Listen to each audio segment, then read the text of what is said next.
नमस्कार, स्वागत है आपका खबर इंदौर में। मैं हूं आपके साथ वंदना राठौर। तो चलिए रुक करते हैं आज की खबरों की ओर। मध्य प्रदेश के बैतूल में गंज पुलिस और साइबर सेल को बड़ी सफलता हाथ लगी है। दरअसल मामला यह है कि दिनांक 4 अगस्त 2024 को विधायक आमला योगेश पंडांगरे द्वारा शिकायत आवेदन दिया गया कि 3-4 दिन से मोबाइल नंबर 9336218380 से नीरज सिंह द्वारा लगातार फोन किया जा रहा है एवं अपने आप को भाजपा राष्ट्रीय अध्यक्ष माननीय श्री जेपी नड्डा जी के कार्यालय दिल्ली से होना बताया एवं राष्ट्रीय अध्यक्ष जी के कार्यक्रम कराने के लिए 1,25,000 रुपए की मांग की गई एवं QR कोड भेजकर ऑनलाइन पैसा ट्रांसफर करने के लिए फर्जी कॉल किया जा रहा है। आवेदन पर त्वरित कार्रवाई करते हुए मामला दर्ज किया गया, जिसमें जांच शुरू की गई। जांच के दौरान संदेही मोबाइल नंबर के आधार पर तकनीकी संसाधनों के विश्लेषण से आरोपी के कानपुर उत्तर प्रदेश होना पाया गया। गंज थाने की पुलिस एवं बैतूल साइबर सेल की मदद से थाना गंज पुलिस द्वारा आरोपी नीरज सिंह राठौर पिता शिवराज सिंह राठौर उम्र 39 साल निवासी ग्राम उमरी जिला जालौन उत्तर प्रदेश को कानपुर से हिरासत में लेकर थाना गंज लेकर आए तथा आरोपी से पूछताछ पर आरोपी द्वारा माननीय विधायक को फर्जी कॉल करके पैसे की मांग करने का जुर्म स्वीकार किया गया। आरोपी के कब्जे से वीवो कंपनी का मोबाइल एवं मोबाइल नंबर की सिम जब्त की गई। आरोपी को विधिवत गिरफ्तार कर न्यायालय पेश किया गया। साइड करो ना, आईडी तो दोनों अलग। जी डॉक्टर साहब बताएं क्या ये पूरा मामला था और किस तरह से आपसे संपर्क किया था उसने? एक किसी व्यक्ति का मेरे पास 3-4 दिन पहले फ़ोन आया था और अपने आप को बीजेपी कार्यालय का कोई पदाधिकारी बता रहा था। उन्होंने मुझे बोला कि आपसे राष्ट्रीय अध्यक्ष बात करना चाह रहे हैं। सुबह 10-11 बजे के आसपास फ़ोन आया था कि 2 बजे आप फ़ोन के पास रहिएगा और फ़ोन आएगा तो उसको तुरंत अटेंड कीजिएगा, मैं ही आपको कॉल करूँगा, नंबर सेव कर लीजिए। 4 बजे के आसपास फ़ोन आया तो कि जो हमारे राष्ट्रीय अध्यक्ष है जेपी नड्डा जी के, वो आपसे बात करना चाह रहे हैं। मैंने बात की।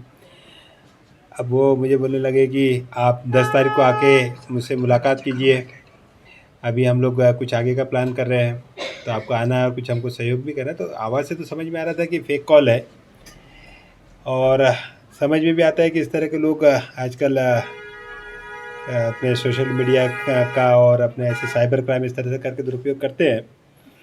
तो उसी तरह से उसने मुझे भी शायद फंसाने की कोशिश की, लेकिन जब मुझे शक हुआ उसके ऊपर तो मैंने तुरंत वहाँ पे बीजेपी कार्यालय दिल्ली फ़ोन करके उनको भी वस्तुस्थिति से अवगत करवाया कि कोई फेक कॉल आ रहा है और कुछ इस तरह से विधायकों को कुछ प्रलोभन दिए जा रहे हैं और उनसे पैसों की डिमांड की जा रही है। तो वहाँ से भी मेरे को जानकारी प्राप्त हुई कि इस व्यक्ति पे कार्रवाई करना है, आप वहाँ पे एक FIR करिए। बैतूल में कोई नीरज सिंह नाम का व्यक्ति था, तो यहाँ पे मैंने उसकी FIR करी और FIR की कॉपी वहाँ पे दिल्ली भेज दी और कल उसको कानपुर से गिरफ्तार किया गया है और आज उसको यहाँ पर लेके आया है। सर कितने रुपए की मांग की थी आपसे?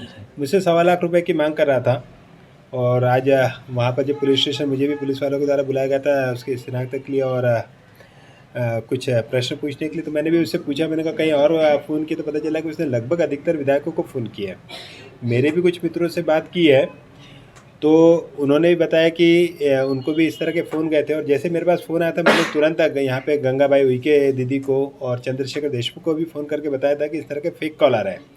दूसरे दिन चंद्रशेखर देशमुख जी का भी मेरे पास फ़ोन आया कि उनको भी कुछ इस तरह के प्रलोभन दिए जा रहे, कुछ इस तरह के ऑफ़र दिए जा रहे हैं और पैसों की डिमांड की जा रही, तो वो भी मुझे हंसते हुए बता रहे थे। तो आदमी के बारे में सभी को जानकारी भी देने का उद्देश्य और उसको पकड़वाने का उद्देश्य यही था कि जो इस तरह के ये जो साइबर क्राइम में लिप्त है और लोगों से इस तरह की अवैध वसूली कर रहे हैं, इन पे सख्त कार्रवाई हो। इसलिए मैंने तुरंत त्वरित एक्शन लेते हुए वहाँ पे दिल्ली कार्यालय भी सूचित किया, पुलिस पे FIR भी की और उसको गिरफ्तार भी करवाया। सर किस तरह का प्रलोभन दे रहा था या कुछ पैसे की मांग जो कर रहा था? मुझे बोल रहा था कि हम लोग कैबिनेट का एक्सपेंशन करना चाह रहे हैं, तो आपका भी उसमें हम लोग नाम डालना चाह रहे हैं, तो आप आकर हमसे मुलाकात कीजिए और आंध्र प्रदेश में कुछ कोई कार्यक्रम है तो उसमें आपको ऑनलाइन ट्रांजेक्शन करना है 1.25 लाख रुपए। तो मैंने उससे बोला, मैंने कहा कैश की बात हो तो मैंने कहा कोई दिक्कत नहीं है, क्योंकि समझ तो आ ही गया था। मैंने कहा आप कैश बता दो, मैंने कहा कहाँ है, किसको है, मैंने कहा वहाँ पहुँचा देता हूँ। तो नहीं, क्या ऑनलाइन ट्रांजेक्शन करना है, फिर हम लोग आप बाद में आपको बताएंगे ही। तो उसको इसी तरह 2-3 दिन तक की बातों में उलझाए रखा जब तक कि वो पकड़ा नहीं गया। सर जो उसने बात की थी तो आपको लगता है कि जो नड्डा साहब का या जो प्रदेश अध्यक्ष जी का जो उसने बात कराई है तो आवाज़ AI से बनाई हुई थी? नहीं, बिल्कुल नहीं। इस मामले में बिल्कुल कहूँगा कि बेवकूफ़ आदमी था, क्योंकि जो आवाज़ थी जेपी नड्डा जी के आवाज़ के बारे में किसी भी बीजेपी कार्यकर्ता से, किसी पदाधिकारी से, किसी जनप्रतिनिधि से सब पहचानते हैं उनकी आवाज़, तो पूरा देश जानता है। तो आवाज़ मुझे बिल्कुल भिन्न लग रही थी, तो इसलिए मुझे तुरंत उस पर शक हुआ। तो मैंने इसलिए वहाँ पे जेपी नड्डा जी के ऑफिस भी, उनके पीए से बात करी, उनको भी सूचित किया। और आदमी बस यही था कि छोटी छोटी कुछ इस तरह की वसूली करके अपने अपराधों का अंजाम दे रहा था। और भी कुछ वसूली कर चुका है क्या कहीं से? इस बारे में मुझे जानकारी नहीं, लेकिन इसके बारे में जानकारी है कि पिछली बार भी ये गिरफ्तार हुआ था राजस्थान में, वहाँ पे भी इसने इस तरह के कृत्य को अंजाम दिया। आज मैं उसे वही बोला, मैंने कहा जब तू हर जगह पकड़ा रहा तो इस तरह के काम करके, और यार तेरे में समझ तो है नहीं उतनी। मैडम, ये क्या पूरा मामला है और किस तरह से ये पकड़ में आए? 4/8/24 को जो हमारे आमला विधायक हैं पंडागरे जी, उनके द्वारा थानागंज में एक लिखित आवेदन दिया गया, जिनके द्वारा बताया गया कि कोई नीरज नाम का व्यक्ति है, उनको 3-4 दिन से कॉल कर रहा है और कॉल करके पैसों की मांग कर रहा है। उनके द्वारा 1,25,000 रुपये की मांग की गई और QR कोड भेजा गया।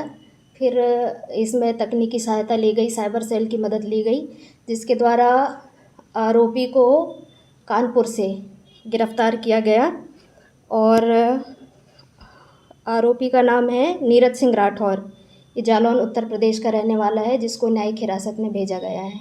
मैडम, ये किस तरह का प्रलोभन दे रहा था या किस तरह का झांसा दे रहा था विधायक जी को? इनके द्वारा जो ये अपने आप को राष्ट्रीय अध्यक्ष बता रहे थे भाजपा का, और कोई कार्यक्रम कराने का बोलकर इनसे पैसे की मांग की जा रही थी। राष्ट्रीय अध्यक्ष को ये बताता हूँ। हाँ जी, वो जेपी नड्डा जी हैं, उनके कार्यालय से बात कर रहा हूँ, उनका कहना था, और कोई कार्यक्रम कराना है, इसलिए वो पैसे की मांग कर रहे थे। इसके पहले भी कोई मामला आया था इस तरह का मैम इनका? इस तरह की अभी तो जानकारी नहीं है, बाकी ये जो अभी संज्ञान में आया था, जिसमें अपराध पंजीबद्ध कर और इसको गिरफ्तार कर न्यायिक हिरासत में भेजा गया किस है। तरह से पकड़ में आया मैडम? इसमें उसका जो नंबर था, उसकी लोकेशन साइबर की मदद से ली गई, जिसके आधार पर उसकी लोकेशन उत्तर प्रदेश में पाया गया था और उसी आधार पर टीम भेजकर उसको वहां से गिरफ्तार किया गया है। आज के लिए इतना ही। ऐसी अन्य खबरों के लिए जुड़े रहिए हमारे साथ।